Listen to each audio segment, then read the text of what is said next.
Hello my dear students, welcome back to the another virtual class of civics as well as political science, the common topic for class 9 ICSC and class 12 ISC I'll be discussing today. So the today's topic is Directive Principles of State Policy, what it is, and I'll discuss all the principles which are included in Directive Principles.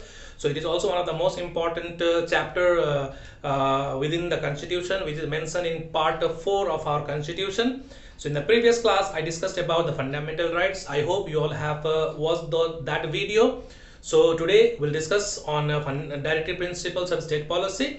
And after completing this topic, I'll try to differentiate between fundamental right and directive principles at the end of this topic. Okay, so let's start our today's class.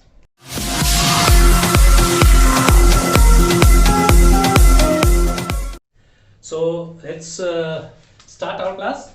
So directive principles of state policy. So first of all, we need to understand what actually is mean by directive principles of state policy. In short, we can call it as DPSP. Okay, so it can be called as DPSP. So it is mentioned down. Directive principles of state policy is mentioned down in part 4. Okay, part 4 of our Constitution. So in part 3, in the previous video we discussed fundamental rights, that is mentioned in part 3 of our Constitution, and in part 4 directive principles of state policy. So what actually is mean by directive principles of state policy? In simple sentence I'll try to explain you. Directive principles of state policy are the guidelines.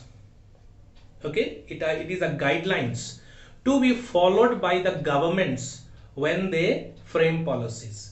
Whenever a government, state government or the central government, when they frame policies, so they must include all those things mentioned down in the directive principles of state policy. So let us take it as a guideline for the state government as well as central government to implement those principles while framing the policy. Whenever the government frames the policy, what all things they should do or they must do is already given in the directive principles, and those principles they must include it in their policy while they frame it. So directive principles of state policy are the guidelines for the state government or the central government to include those principles while framing the policies of the government. Okay, hope you all have understood it. Okay, so now what all things are there?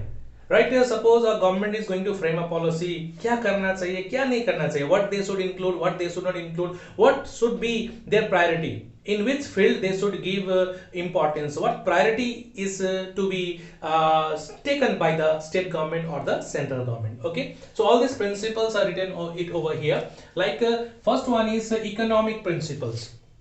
Okay, they must do. Actually it is I can say that it is used must. I don't think must, but if they do it, it is betterment for the state and the people of the country. Okay, like first of all, it is mentioned over here, adequate means of livelihood for all citizens. So it is a duty of the state government or the central government to look after the livelihood for all the citizens, whether the citizens are getting proper livelihood or not. What is meant by livelihood? Like three essential things are there: roti, kapra and makan, right? Food, clothing and shelter, those are essential. So the government must make sure whether the citizens are given those livelihood properly or not. All opportunities must be created, or they should come up with certain ideas through the government policies to provide adequate means of livelihood to all the citizens of the country.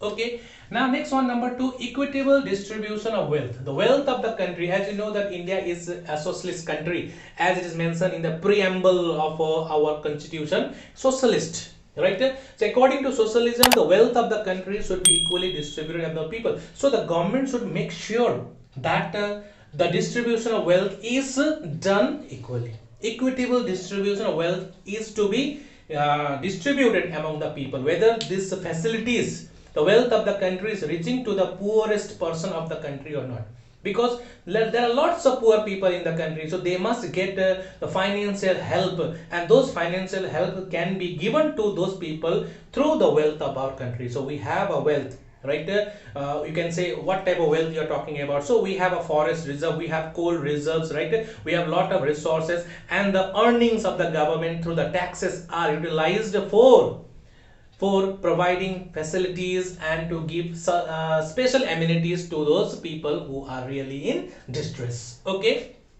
So distribution of wealth should be equal. Now number 3, fixation of equal pay for equal work. Like what it actually is mean by that? Male is also there, female is also there, they both work equally. There should not be a differences between a man should get a higher salary than a woman. Okay, there should be a discrimination on the ground of sex, male and female. Male को ज़्यादा salary मिलना चाहिए, female को कम salary नहीं. This should not be there. So if both are working equally, if they are working equally, okay, their work is equal as compared to their work, if they are on the equal footing, then they must be given equal salary. That is why fixation, equal salary for equal work for both men and women. Both male and female, they must get equal salary if the work done by both is equal. Okay. Now number 4, right to work. Every citizen of the country, they must be given the right to work. So this should be looked after by the government. The government should make sure that every people in the country, they are given the right to work or not. If not, then they must frame certain policies to implement this properly. Okay, it is the duty of the state government to implement this right to work. The next one is education. Each and every children, they must get proper education. So it is also, they must put this in priority list while framing the government policy. Then public assistance, public help, public assistance, that means they must assist the poor and the needy, and it is the duty of the government. So directive principle, if the state government, if they strictly follow it, then there won't be any discrimination on the basis of reason or on the basis of economic differentiation. Okay, all the states government, if they follow it strictly while framing the policy, then all the states will be equal. Right now you can see lot of differences are there. Some states are highly developed, some states are lacking behind. Okay, why? Because the state government, they least bothers to implement these principles in their policy. Okay, now next one you can see here, it is there, provision for human condition of work.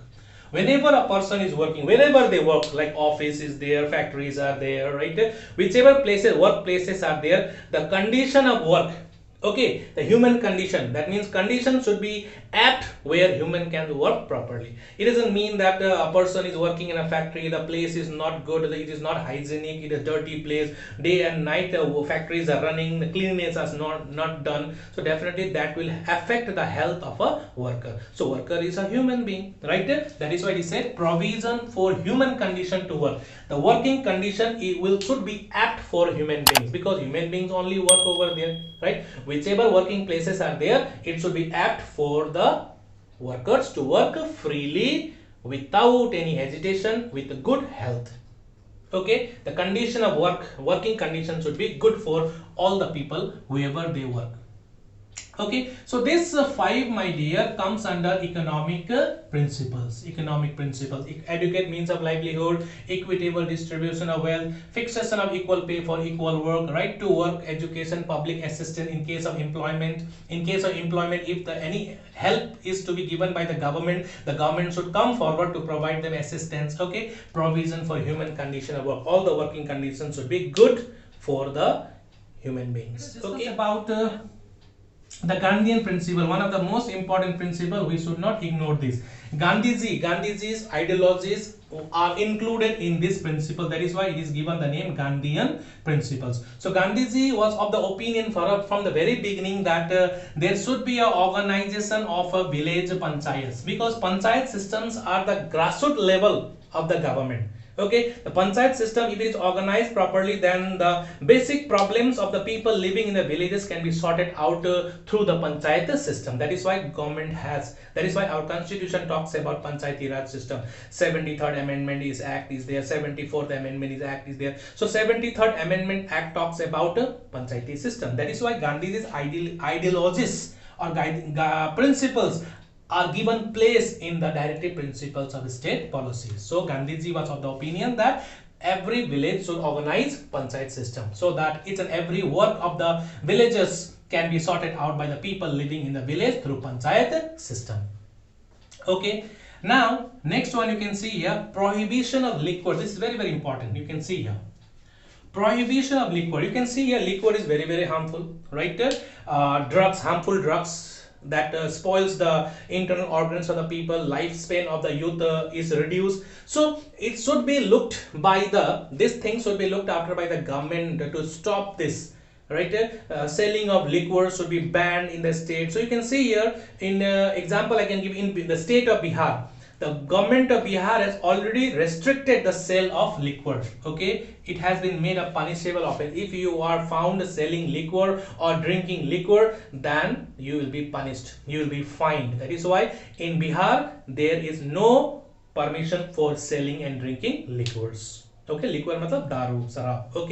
Okay, so that is not permitted. So if all the states, if they take this seriously and implement this in all the states, then the life of the people will become very happy. It is all due to liquor, my dear. Family disturbances are there, quarrels are there in the family, life of a person is very much disturbed, right? And due to this, my dear, due to wastage of money in buying liquors, my dear, people sell their property also. They sell the household utensils and all, right, to procure liquors and all. So in this, my dear, they don't work and the life of the family is very much disturbed. So the Bihar government has taken a very strict action and they have made it a law, my dear. They have made it a law. They have made a policy that liquor is completely prohibited in the state of Bihar.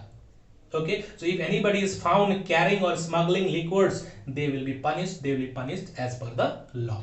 Now, harmful drugs. The drugs, as per the drugs means the medicines, whichever medicine we take, no, a certain quantity of drugs are there. So the drugs which we take, we get it to the chemist through the prescriptions of the doctor, right? So but without prescription, if those drugs are used for like a sleeping pills and all, right? If you take a overdose, that will give you a little bit of what you call it, you will be senseless and you will be in a different world, but that will affect your health, my dear. So that is why the harmful drugs which are harmful for your liver, your kidney, your internal organs should be prohibited, my dear.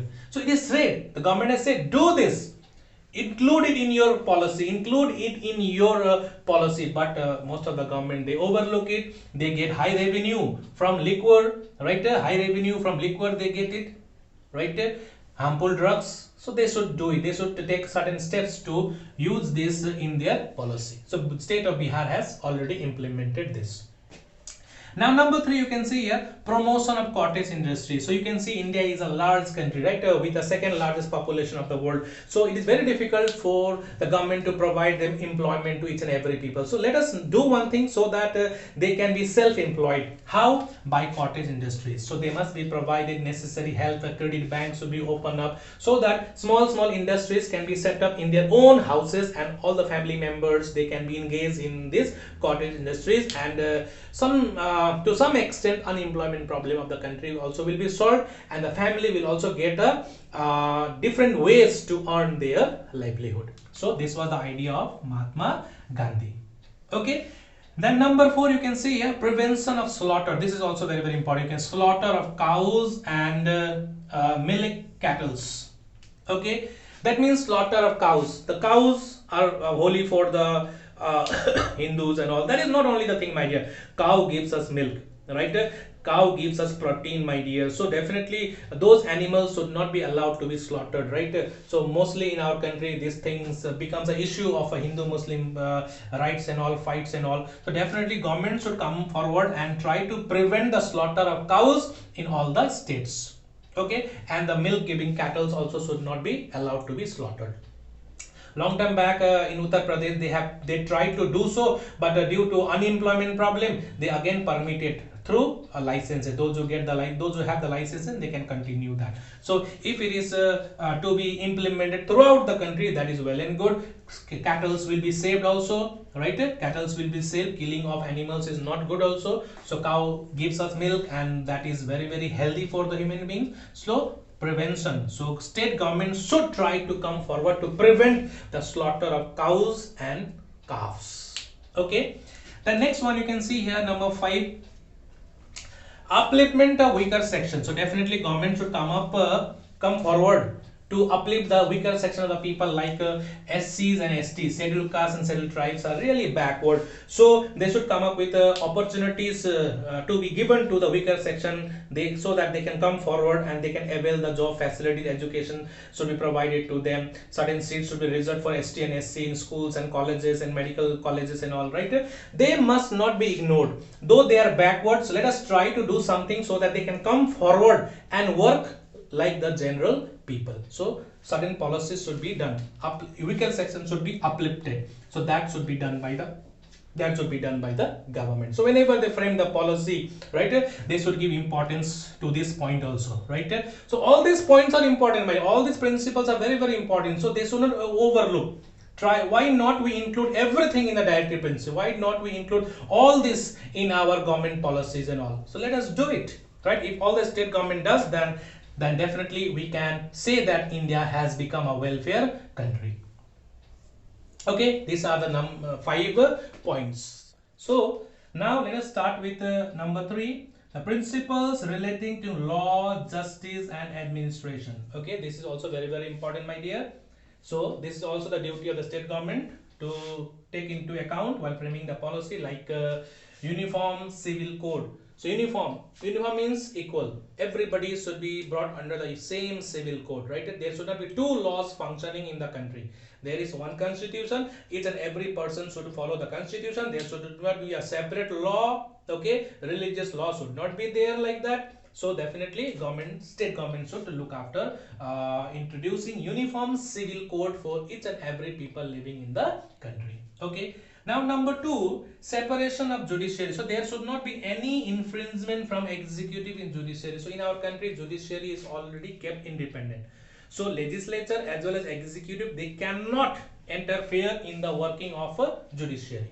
Okay, so this should be made sure by the government of the country. So there should be a complete separation of judiciary from executive. 3 organs: legislature, executive, judiciary. So legislature and executive, they should not interfere in the working of a judiciary. So it should be completely separated.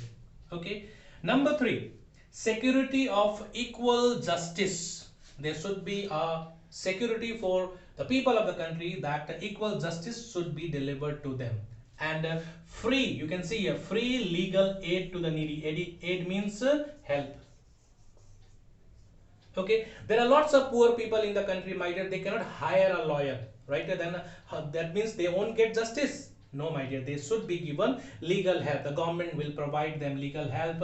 Government prosecutors will be there. Okay, we call them sarkari vakil. No, they will fight their cases and all, right? Because whenever there is a trial in the court, for and against will be there. One must be there to defend, other one must be to punish. So poor people, they cannot hire a lawyer. So from where will they pay money to the lawyer? So those type of people, whenever they are in need, the government should come forward to provide them such type of help. Okay, equal justice, so that justice can be given equally to all the people.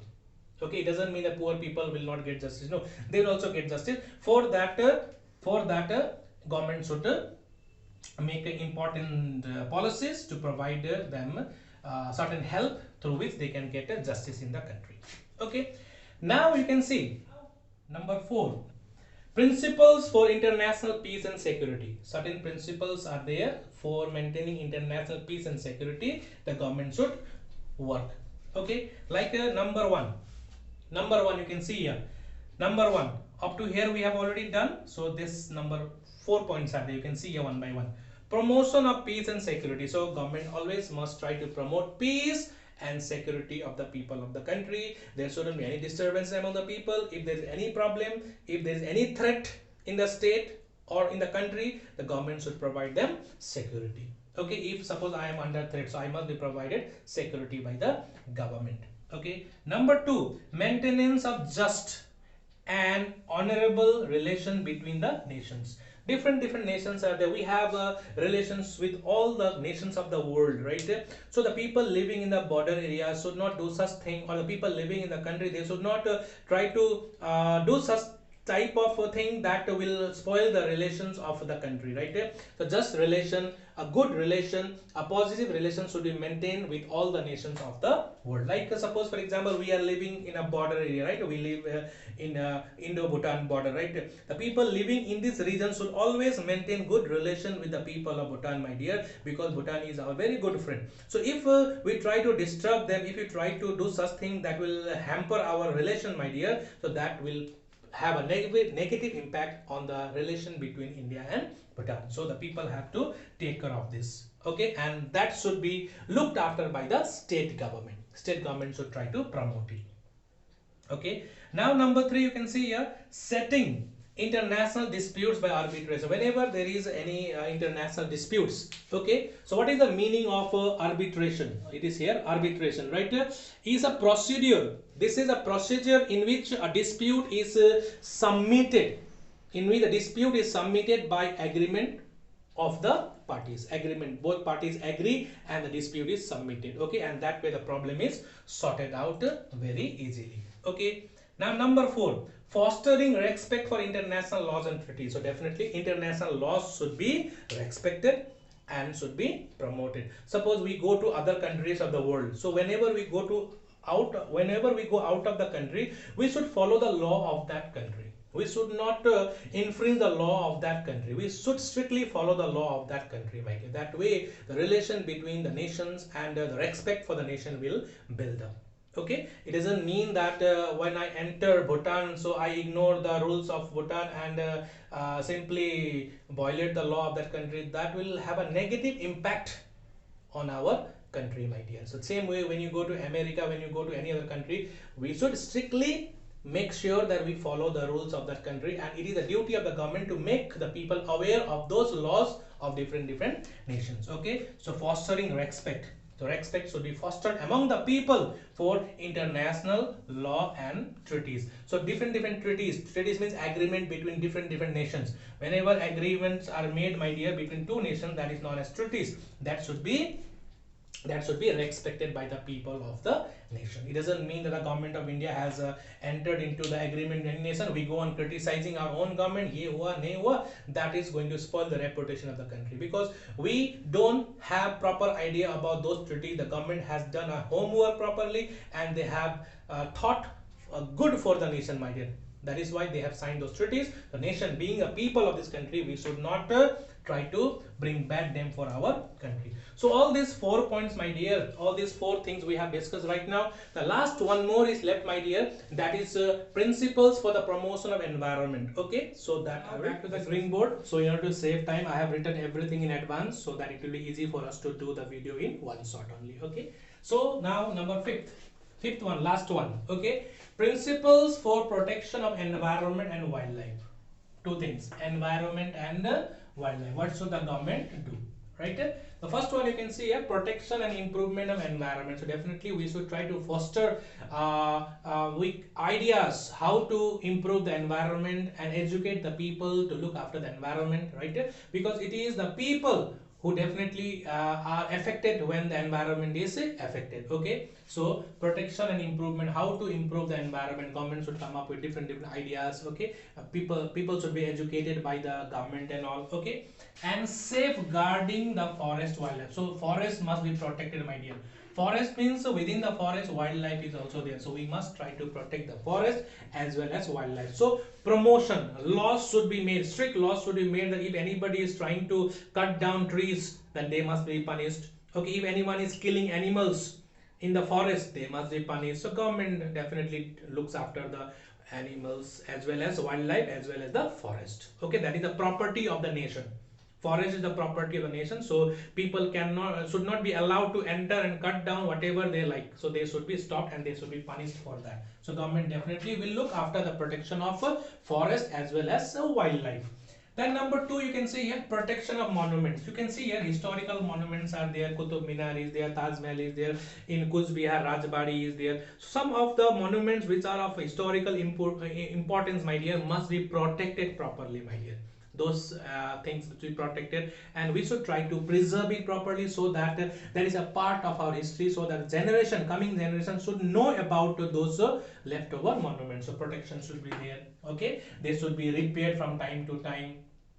Okay, that is why it said protection of monuments and objects of historical importance. So these monuments are of historical importance. We study in history, my dear. Whichever are left, my dear, we should try to preserve it. We should try to protect it. Okay, we should not try to damage. So you can see here lots of historical monuments are there, occupying large areas of land, my dear, but still that are not demolished by the government. But those are protected. That is of historical importance. Okay, those are of historical importance. That is why government tries to look after that. Okay, archaeological survey of India is there. Whenever we try to enter Qutub Minar or any of these places, my dear, we have to pay, we have to purchase a ticket, my dear. With that ticket, my dear, with that money, my dear, the monuments are repaired. Okay, the salaries of those staffs are paid through those monies. Okay, then next one, you can see the last one, provision to protect the place of national interest. Those places which are of national interest must be protected. Provisions should be made in order to protect the place of national importance. Okay, children, so these are some of the directives mentioned in the directive principles of state policy. So if all the governments, state governments I'm talking about, if the state governments try to pick out all these important guidelines, and if they implement in their policy, my dear, okay, include it in their policy and implement it at the same time, my dear, that will be very, very good for our nation, right? All the states will be happy, my dear. Okay, every people living in different states will feel that my region is not backward. We all are equal, all the states are equal. So why there is a differences in our country, my dear? Some states are highly developed, some states are very backward. In some state education is less, some state agriculture state, but agriculture is very, very poor. In some state agriculture is doing very well, my dear. So it is all because government policy. Government must take a strict, they should be determined to develop their state. So how can they develop? By including these fundamental principles, we can say directive principles, in their policy making, while making their policy. Okay, children, hope you all have understood it. Hope you all are not bored. The video has become a little lengthy. Now the last part is left, just 2-3 minutes. I'll differentiate between fundamental right and directive principle, and with that we'll end our class. Okay, so the last part, just 2 minutes I'll take it, and then we'll end this class. Okay, so the difference between directive principles of state policy, DPSP, and fundamental rights. Okay, I have written in short. Okay, fundamental rights. Okay, so what are the differences or the similarities we are going to discuss? First one, you can see here, they are for the government to follow. So DPSP, okay, is to be followed by the government, so that we don't have to follow. It is the duty of the government to follow the directive principles while framing the policy. Okay, now fundamental right, these are for the citizens to enjoy. So these fundamental rights are for the citizens of the country to enjoy it. Okay, the second one, you can see here, these are non-justiciable. Means if the state government, if they don't follow also, we cannot take we cannot drag the state to the court. It is up to them. If they follow, if they do, if they follow, well and good. If they don't follow, we cannot say that the government is not following the directive principles, so we will file a case against the government. So it is not possible. So it is non-justiciable. Okay, no justice. Whereas these are justiciable. If any of the fundamental rights are infringed, my dear, we will definitely get justice. Okay, fundamental rights are protected by our constitution. So if any of the fundamental rights are infringed, then definitely we can approach to the court for getting justice. Okay, so these are directive principles are non-justiciable, whereas the fundamental rights are justiciable. Now number 3, directive principles of state policy are guidelines to the state to attain certain set of objectives. So what is directive principle? So you can get the answer over here also. They are the guidelines to the state to attain certain set objectives. There are certain objectives which they have set it. So to achieve that, they follow the guideline of the directive principles. Whereas if you look at the fundamental right, they are certain kinds of restrictions. There are certain restrictions on the state. Certain restrictions are there on the state. Okay, they cannot impose hard and fast rule on the people, violating the fundamental rights of the citizen. They cannot do so. Now number 4, this directive principles of state policy aims to establish a welfare state. What is the main aim of the directive principle? To attain welfare state. Okay, to establish a welfare state. A welfare state is state in which all the facilities are provided to the citizen of the country. All the civic facilities, water supply, education, every sort of things required by the people are provided by the state. So aim of the Directive Principle is to attain welfare state. Okay, now next one, fundamental right. You can see here, fundamental, what is the aim of fundamental right? To establish political democracy. Okay, to make people aware of their rights and to establish a political democracy by providing them all the rights to make democracy successful. Okay, now next one you can see a number 5. The scope of Directive Principle state policy is wider. Area, what is the meaning of scope? Scope means area. So they can go to any extent. In order to bring development in the state, they can go to any extent. They can introduce new policies to achieve those set objectives. Okay, and by following the Directive Principle. So area is the scope of Directive Principle is wider, whereas the scope of fundamental right is limited. Within the framework, whatever rights are given to the people, that only they can follow. They cannot go beyond that. They cannot cross the limit. We call it crossing the limit. Whatever are there, whatever rights are given to us, that much only we can follow, whereas others we cannot follow it. Okay. So this is all about the difference between fundamental right and Directive Principles. Now, is there any implementation? Has the government of the different states, has they implemented any of this fundamental Directive Principles or not? So let us see. I am going to tell you something. Like Panchayat system is there in almost all the states, right? That has been implemented. Next one, equal pay is being promoted in all the working places. Okay, in all the working conditions, equal pay for equal work is taken into consideration. Then judiciary is completely separated from executive, so no infringement, that is also implemented. Then consumption of liquor is banned. Example I gave you, in the state of Bihar, that is completely banned. In most of the states, sale of intoxicating drugs or drinks are completely prohibited. That is also implemented by many of the states. Then free education. Okay, education is also very important, right? So education, free education is also given to the children's, needy children. So before right to education, which we have discussed in fundamental right, which was incorporated in Directive Principles, has been removed from there and included in Directive fundamental rights. Okay, so right to education now has become the fundamental right of all the citizens of the country, in which students, children below the age of 6 to 14 are entitled to get a free and compulsory education. So the video has become a little long, so I hope you will not mind it and you will watch the video full. Okay, you will watch this video completely and try to understand what Directive Principles are there, so that you can also ask the government to implement this through different views like social medias and all. We can form public opinions and all, right? So I hope you all have understood it. So this much for today. We have come to the end of this class. So we'll meet again next class with a new topic. Till then, take care, stay safe. Bye bye.